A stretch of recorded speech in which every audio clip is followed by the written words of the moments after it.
Good morning, y'all. This is reading 12 of the Graveyard Book. I need you guys to go ahead and turn to page 186. We're in chapter 6, and we're going to continue reading today. Real quick, I'm getting a lot of excuses from people that they're tired or they can't focus or they, just whatever. I don't care. Okay. You're here to go to school, you're here to learn.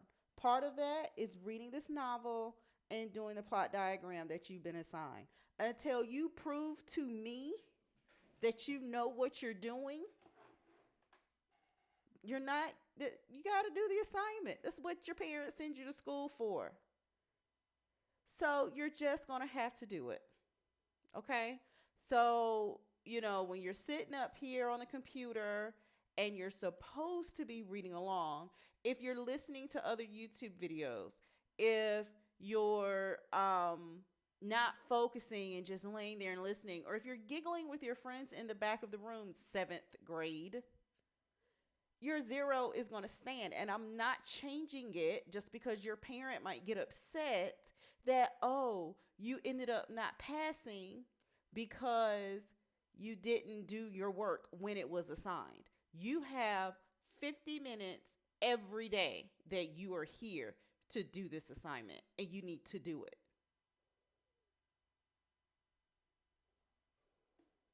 So get your book, get your plot diagram chart, and focus. So again, just like the instructions for yesterday, for some reason you all just acted like you didn't understand what in the world I was talking about, even though we spent an entire week in person in my classroom going through the plot diagram. There's no excuse at all. You had homework this weekend where you were supposed to finish your plot diagram for chapters 1 through 5. I received fewer than 5 out of the 16 that took them home. Fewer than 5. No excuse. You had the book. You've listened to it in class. We went back over it in class, and you still failed to even bother to turn in what you did last week. 7th grade. So your zero will stand. If any of your parents ask me, well, what happened? Can he make up? No, it is no makeup. Makeup work is for excused absences. Excused absences. Not unexcused, decided not to do anything even though I was sitting in class, but I wanted to play around with my friends. That's what makeup work is not for. You don't get to make up when you were there. And that's just what it is. When I tell you the zero will stand, and I have absolutely no problem with playing this video for any and every parent that wants to complain, I don't have a problem with it. And guess what won't happen? You won't make up that work.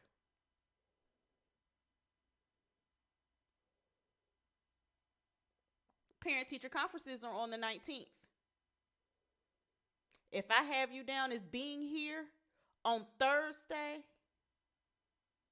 and you receive the instructions for your homework this past weekend, 7th grade, and you did not do it and you did not turn it in, guess what? Each plot diagram is a separate grade. We did chapters 1 and 2 in class. You had 3, 4, and 5 to do for this weekend. Guess how many zeros that are going to stand? 3. I don't want to hear anybody parents complain because you had it. You were here to receive the instruction and you neglected to do it. It is what it is. Moving on. For today's reading, you are expected to finish filling out the plot diagram for chapter 6. Yesterday, you were supposed to fill out rising action, climax, fall. Oh, sorry. Rising action, climax, your conflict, and your characters and setting. Okay? Today, by the end of class, all of it should be done. The entire thing.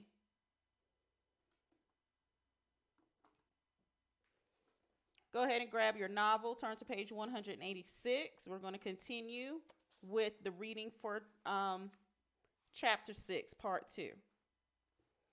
Bod was used to being ignored, to existing in the shadows. When glances naturally slip from you, you become very aware of eyes upon you, of glances in your direction, of attention. And if you barely exist in people's minds as another living person, then being pointed to, being followed around, these things draw attention to themselves.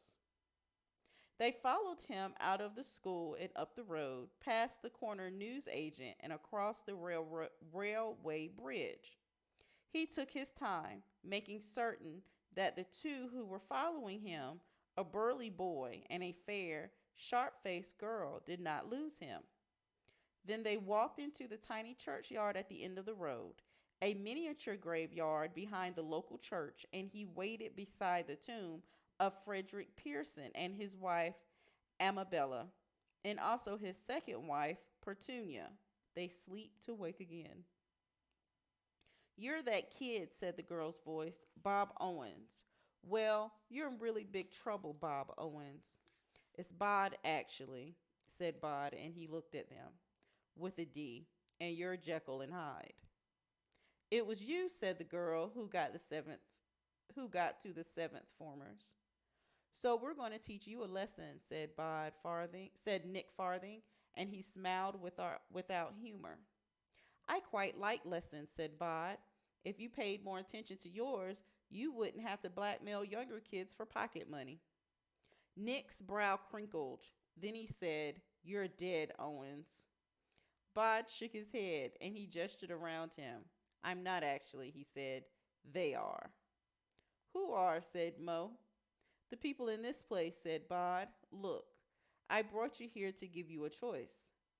"You didn't bring us here," said Nick. "You're here," said Bod. "I wanted you here. I came here. You followed me. Same thing." Mo looked around nervously. "You've got friends here?" she asked. Bod said, "You're missing the point, I'm afraid. You two need to stop this. Stop behaving like other people don't matter. Stop hurting people." Mo grinned a sharp grin. "For heaven's sake," she said to Nick, "hit him." "I gave you a chance," said Bod. Nid swung a vicious fist at Bod, who was no longer there, and Nick's fist slammed into the side of the gravestone. "Where did he go?" said Mo. Nick was swearing and shaking his hand. She looked around the shadowy cemetery, puzzled. "He was here. You know he was." Nick had little imagination, and he was not about to start thinking now. "Maybe he ran away," he said. "He didn't run," said Mo. "He just wasn't there anymore." Mo had an imagination. The ideas were her. It was twilight in a spooky churchyard, and the hairs on the back of her neck were prickling. "Something is really, really wrong," said Mo. Then she said in a higher pitched, panicky voice, "We have to get out of here." "I'm going to find that kid," said Nick Farthing. "I'm going to beat the stuffing out of him." Mo felt something unsettled in the pit of her stomach. The shadows seemed to move around them. "Nick," said Mo, "I'm scared." Fear is contagious. You can watch it. Sometimes all it takes is for someone to say that they're scared, for the fear to become real. Mo was terrified, and now Nick was too. Nick didn't say anything. He just ran, and Mo ran close on his heels. The street lights were coming on as they ran back towards the world, turning the twilight into night, making the shadows into dark places in which anything could be happening. They ran until they reached Nick's house, and they went inside and turned on all the lights. And Mo called her mother and demanded, half crying, to be picked up and driven the short distance to her own home because she wasn't walking home that night. Bod had watched them run with satisfaction. "That was good, dear," said someone behind him, a tall woman in white. "A nice fade first, then the fear." "Thank you," said Bod. "I hadn't even tried the fear out on living people.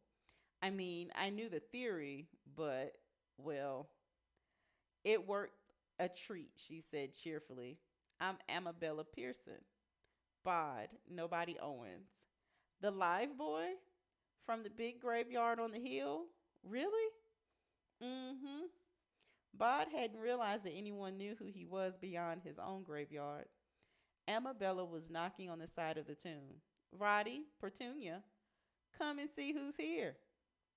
There were three of them there then, and was introducing Bod, and he was shaking hands and saying, "Charmed, I'm sure," because he could greet people politely over 900 years of changing manners. Master Owens here was frightening some children who doubtless deserved it, Amabella was explaining. "Good show," said Roderick Pearson. "Bounders guilty of reprehensible behavior, eh?" "They were bullies," said Bod, "making kids hand over their pocket money. Stuff like that."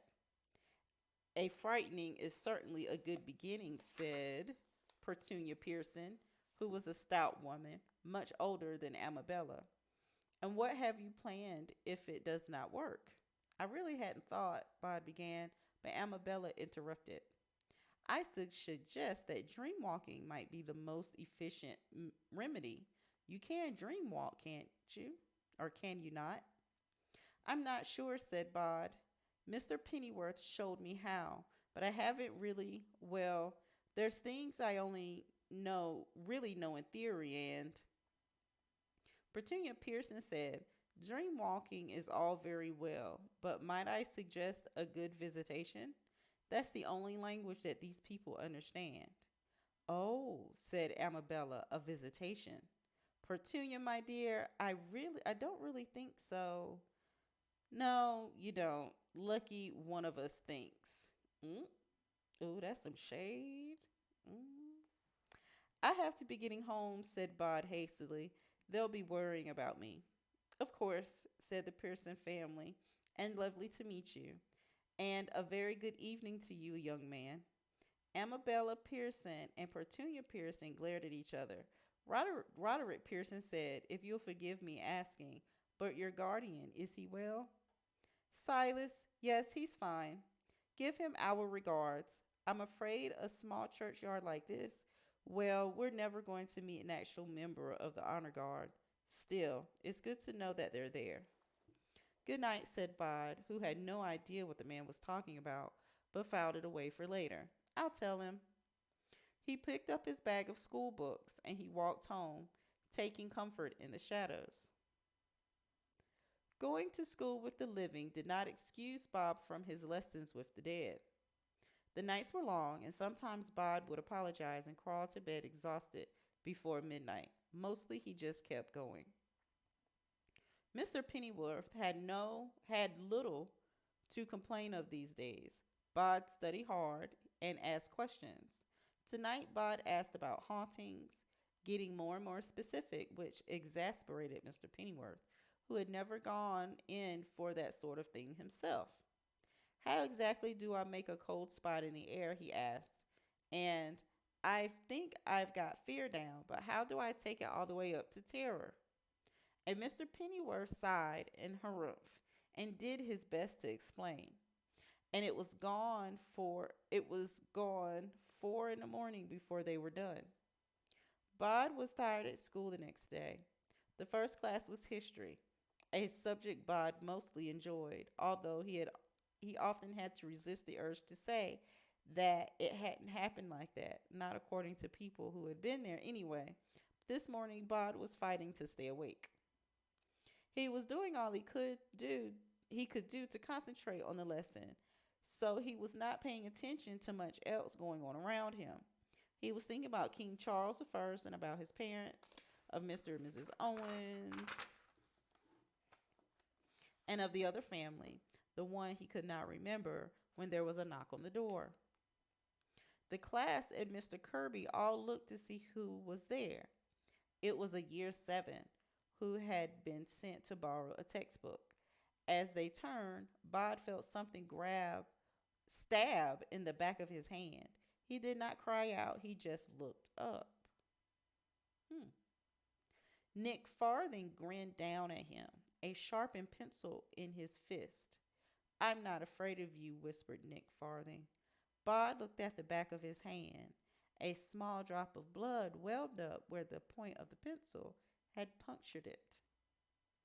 Mo Quilling passed Bod in the corridor that afternoon, her eyes so wide he could see the whites all around them. You're weird, she said. You don't have any friends.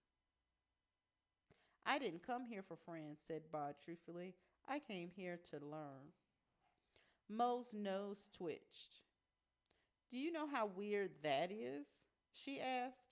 Nobody comes to school to learn. I mean, you come because you have to. Bod shrugged. I'm not afraid of you, she said. Whatever trick you did yesterday, you didn't scare me. Okay, said Bod, and he walked on down the corridor. He wondered if he had made a mistake getting involved. He had made a misstep in judgment, that was for certain. Mo and Nick had begun to talk about him. Probably the other year sevens had as well. I think year seven are either they're 7 years old or they're in the seventh grade. It might be seventh grade, year sevens. Other kids were looking at him, pointing him out to each other. He was becoming a presence rather than an absence, and that made him uncomfortable.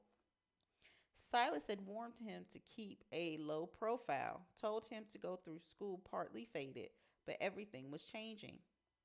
He talked to his guardian that evening, told him the whole story. He was not expecting Silas's reaction. I cannot believe, said Silas, that you could have been so stupid. Everything I told you about remaining just this side of invisibility, and now you become the talk of the school. Well, what did you want me to do? Not this, said Silas. It's not like the olden times. They can keep track of you, Bod. They can find you. Silas's unmoving exterior was like the hard crust of rock over molten lava.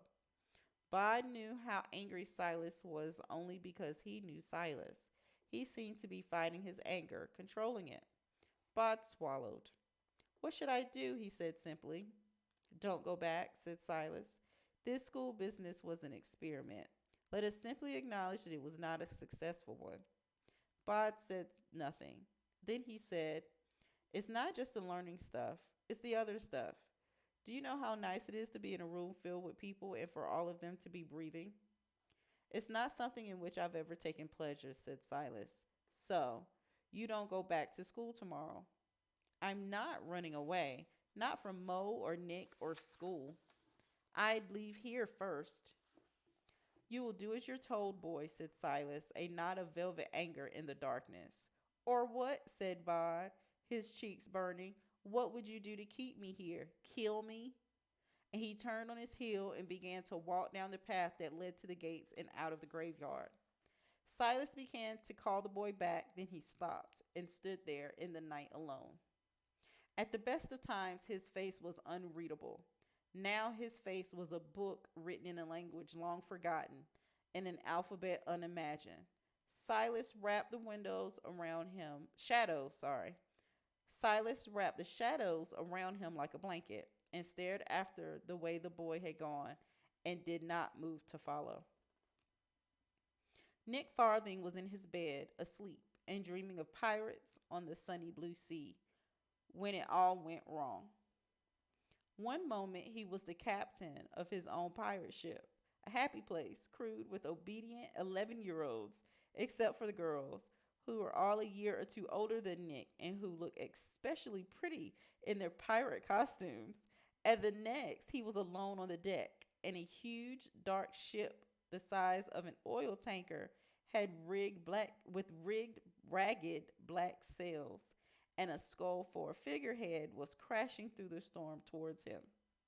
And then, in the way of dreams, he was standing on the black deck of the new ship, and someone was looking down at him. "You're not afraid of me?" said the man standing over him. Nick looked up. He was scared in his dream, scared of this dead faced man in pirate costume, his hand on the hilt of a cutlass. "Do you think you're a pirate, Nick?" asked his captor, and suddenly something about him seemed familiar to Nick. "You're that kid," he said. "Bob Owens." "I," said his captor, "am nobody, and you need to change. Turn over a new leaf, reform, all that, or things will get very bad for you." "Bad how?"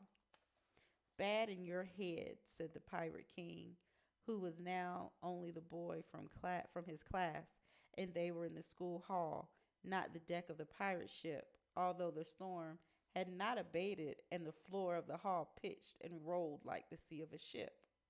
"This is a dream," Nick said. "Of course it's a dream," said the other boy. "I would have to be some kind of monster to do this in real life." "What can you do to me in a dream?" asked Nick. He smiled. "I'm not afraid of you. You still got my pencil in the back of your hand." He pointed to the back of Bod's hand, at the black mark the graphite point had made. "I was hoping it wouldn't have to be like this," said the other boy. He tipped his head on one side as if he was listening to something. "They're hungry," he said. "What are?" said Nick.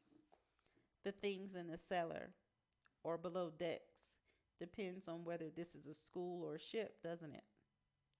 Nick felt himself beginning to panic. "It isn't. Spiders, is it?" he said. "It might be," said the other boy. "You'll find out, won't you?" Nick shook his head. "No," he said. "Please, no." "Well," said the other boy, "it's all up to you, isn't it? Change your ways or visit the cellar." The noise got louder, a scuttling sort of scuffling noise, and now Nick Farthing had no idea what it was.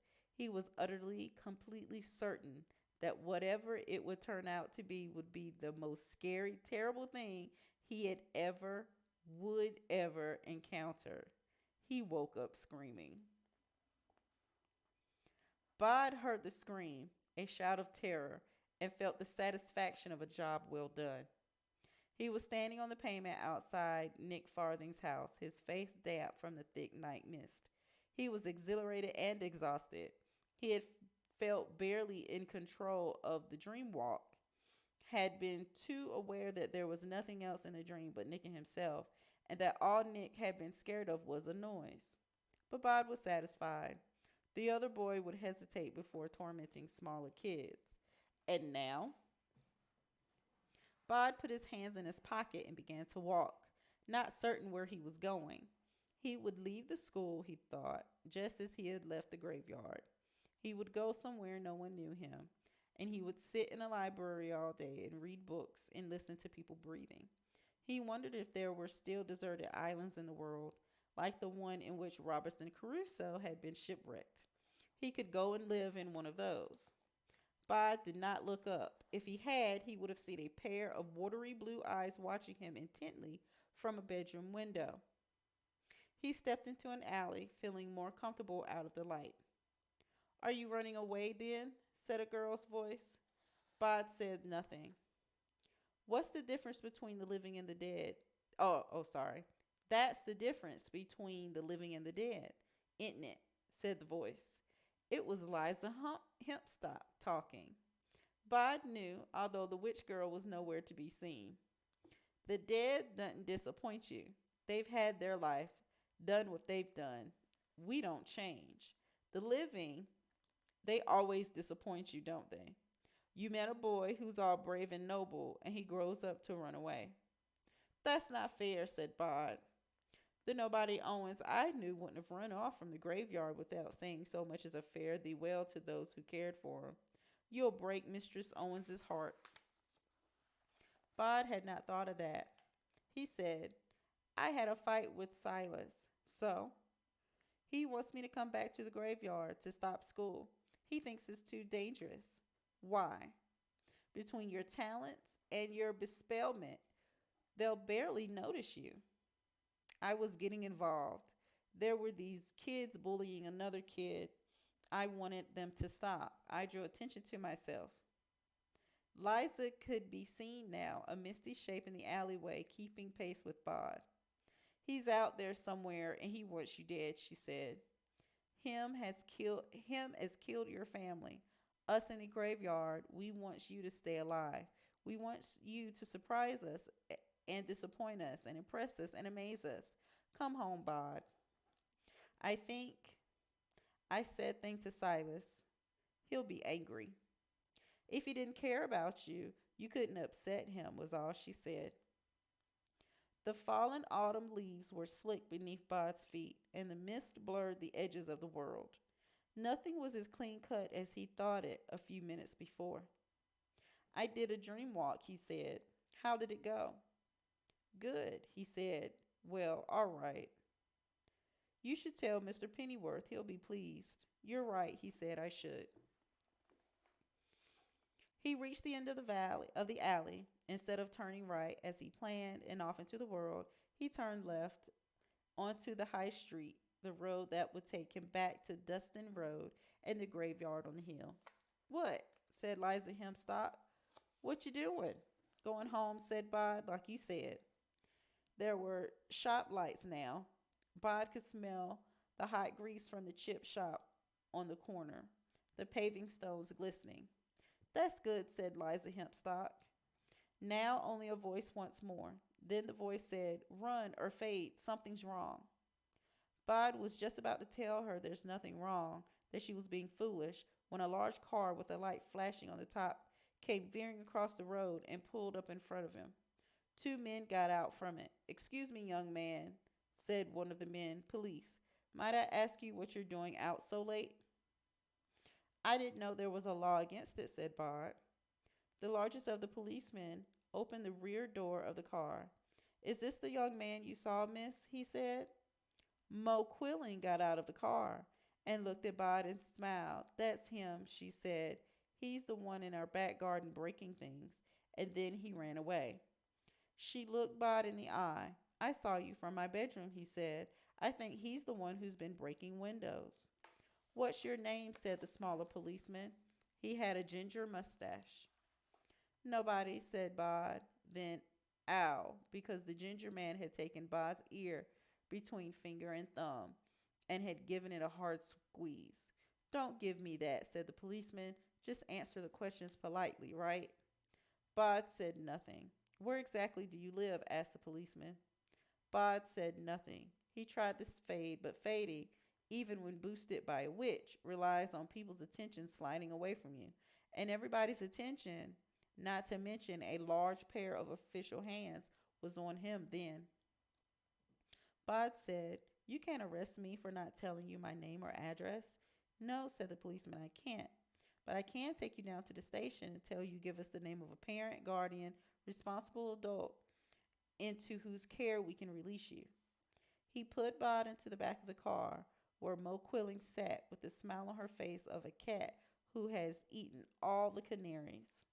I saw you from my front window, she said quietly, so I called the police. I wasn't doing anything, said Bod. I wasn't even in your garden.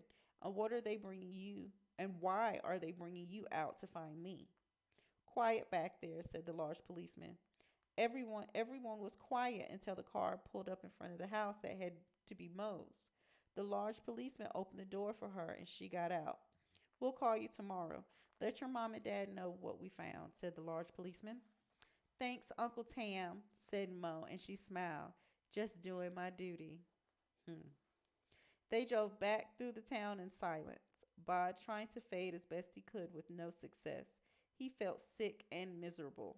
In one evening, he had had his first real argument in Silas, had attempted to run away from home, had failed to run away, and now failed to return home.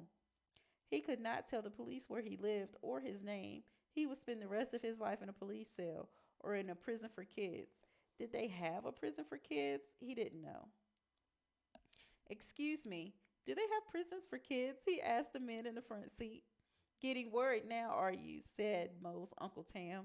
I don't blame you. You kids, running wild. Some of you need locking up, I'll tell you. Bod wasn't sure if that was a yes or a no. He glanced out the car window. Something huge was flashing through the air above the car and to one side. Something darker and bigger than the biggest bird. Something man sized that flickered and fluttered as it moved, like the strobing flight of a bat. The ginger policeman said, when we get to the station, best if you give us your name. Tell us who to call to come and get you. We can tell them we gave you a bollocking. They can take you home. See? You cooperate. We have an easy night. Less paperwork for everyone. We're your friends. You're too easy on him. A night in the cells isn't that hard, said the large policeman to his friend. Then he looked back at Bod and said, unless it's a busy night and we have to put you in with some of those drunks. They can be nasty. Bod thought, he's lying, and they're doing this on purpose, the friendly one and the tough one. Then the police car turned a corner and there was a thump. Something big rolled up on the hood of the car and was knocked off into the dark. A screech of brakes as the car stopped, and the ginger policeman began to swear under his breath. He just ran out into the road, he said. You saw it. I'm not sure what I saw, said the larger policeman. You hit something, though. They got out of the car, shone lights around. The ginger policeman said he was wearing black. You can't see it. He's over there, shouted the large policeman. The two men hurried over to the body on the ground, holding flashlights.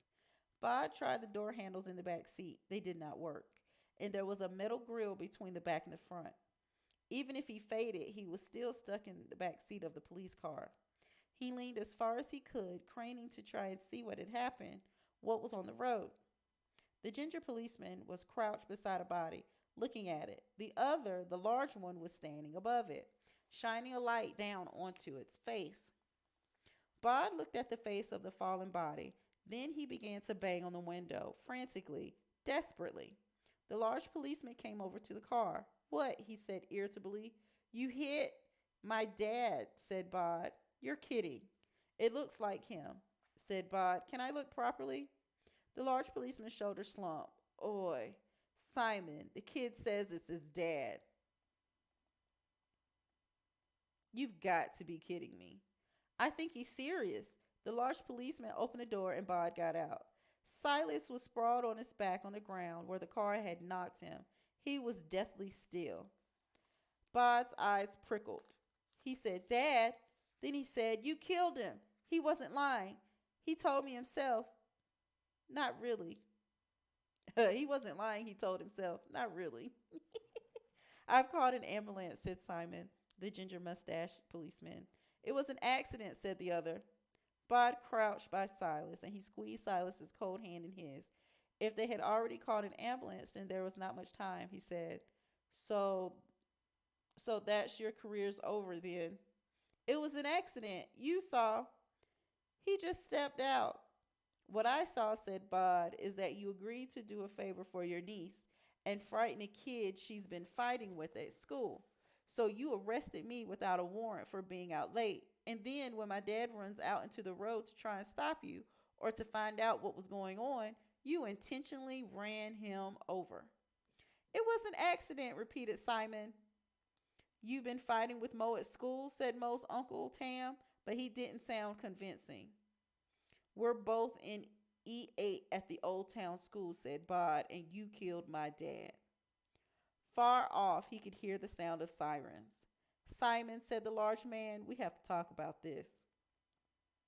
They walked over to the other side of the car, leaving Bod alone in the shadows with the falling Silas. Bod could hear the two policemen talking heatedly. Your bloody niece was used, and so was if you'd kept your eyes on the road. Simon jabbed his finger into Tam's chest. Bod whispered, they aren't looking now, and he faded. There was a swirl of deeper darkness, and the body on the ground was now standing beside him. Silas said, I'll take you home. Put your arms around my neck. Bod did, holding tightly to his guardian, and they plunged through the night, headed for the graveyard. I'm sorry, said Bod. I'm sorry, too, said Silas. Did it hurt? Asked Bod.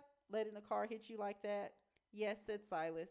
You should thank your little witch friend. She came and found me, told me you were in trouble and what kind of trouble you were in. They landed in the graveyard. Bod looked at his home as if it was the first time he had ever seen it. He said, what happened tonight was stupid, wasn't it? I mean, I put things at risk.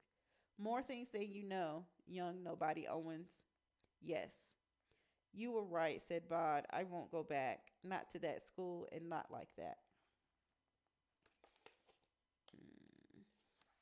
Maureen Quelling had had the worst week of her life. Nick Farthing was no longer speaking to her. Her Uncle Tam had shouted at her about the Owens kid thing, then told her not to mention anything about that evening ever to anyone, as he could lose his job, and he wouldn't want to be in her shoes if that happened. Her parents were furious with her. She felt betrayed by the world. Even the year sevens weren't scared of her any longer. It was rotten.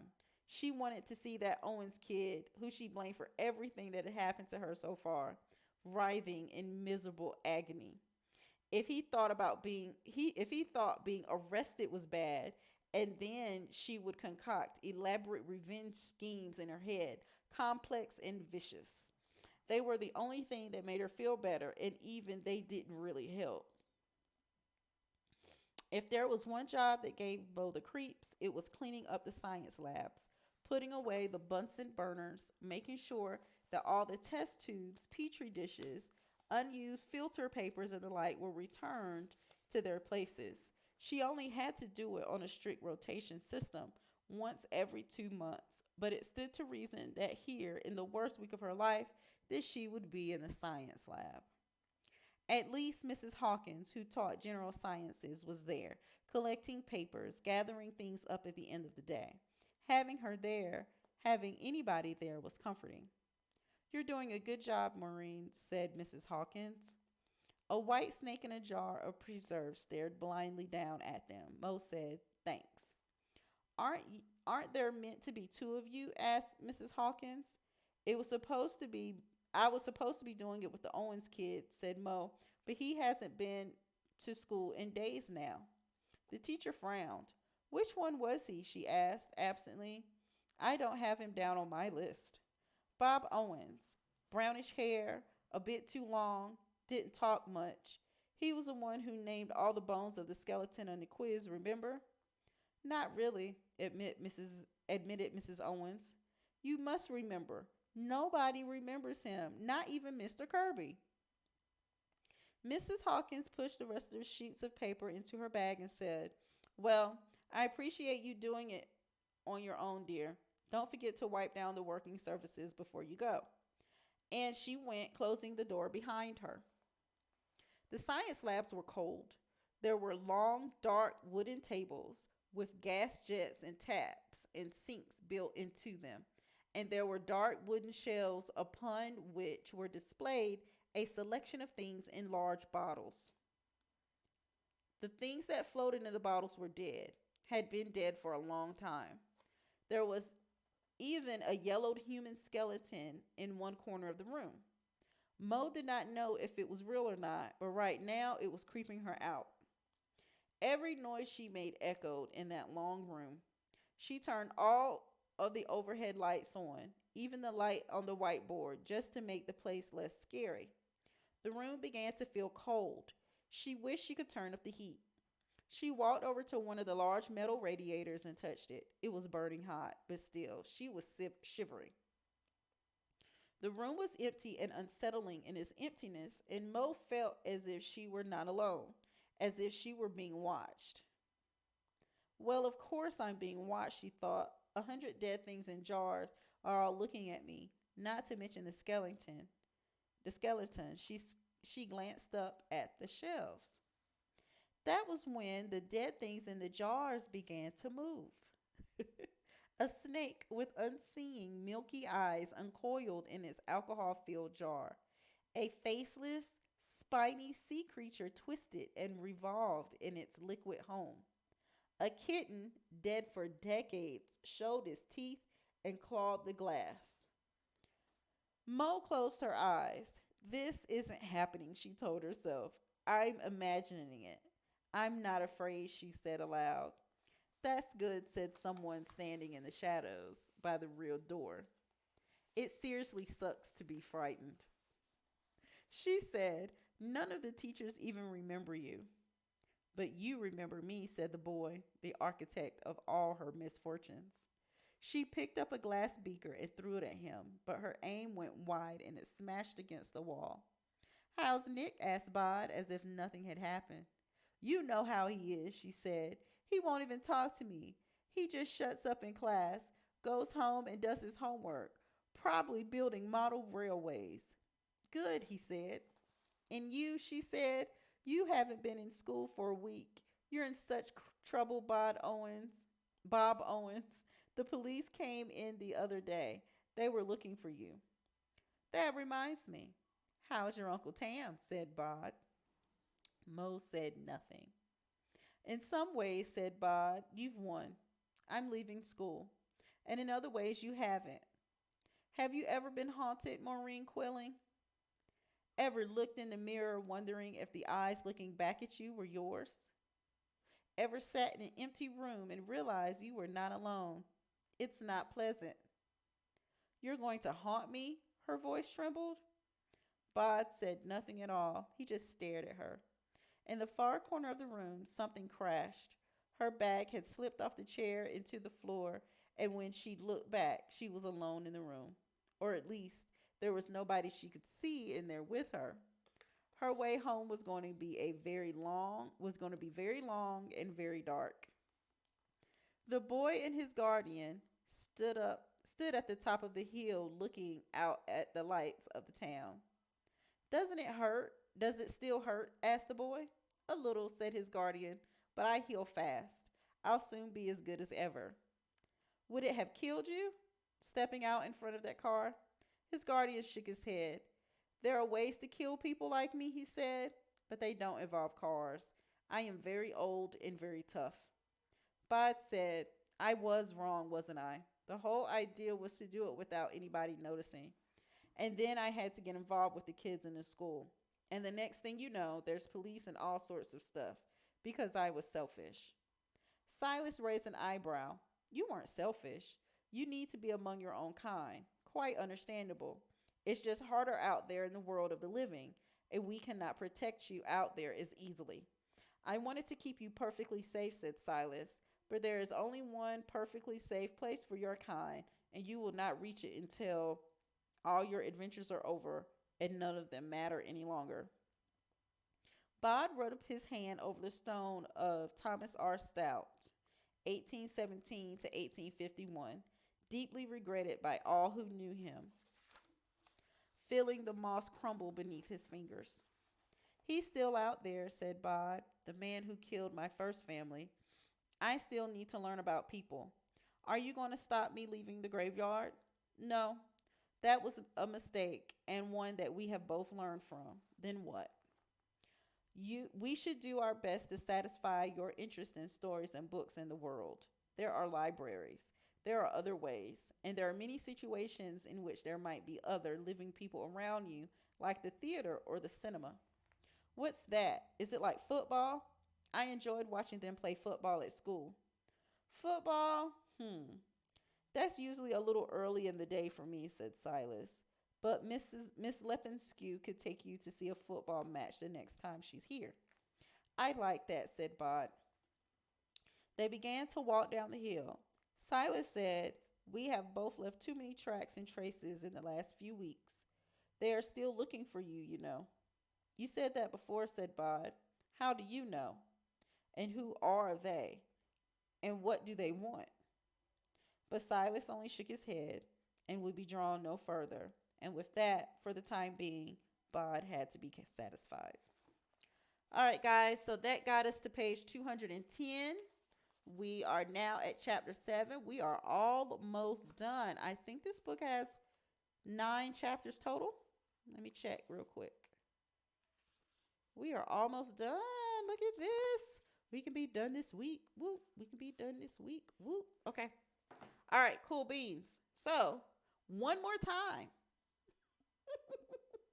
Your notes from chapter 6's plot diagram, turn them in. Turn them in. Complete them. Turn them in. This is not hard. We've been doing this since August. It is not hard. Okay? Again, no excuses. Do your work. Do your work. Focus on what you're doing. Okay? All right. So just like Liza pointed out in the book, if I didn't care, I wouldn't get mad when you did not work to your potential. That's the only reason I fuss. Go ahead and get your work done. If you have any questions, ask me in class. Bye-bye.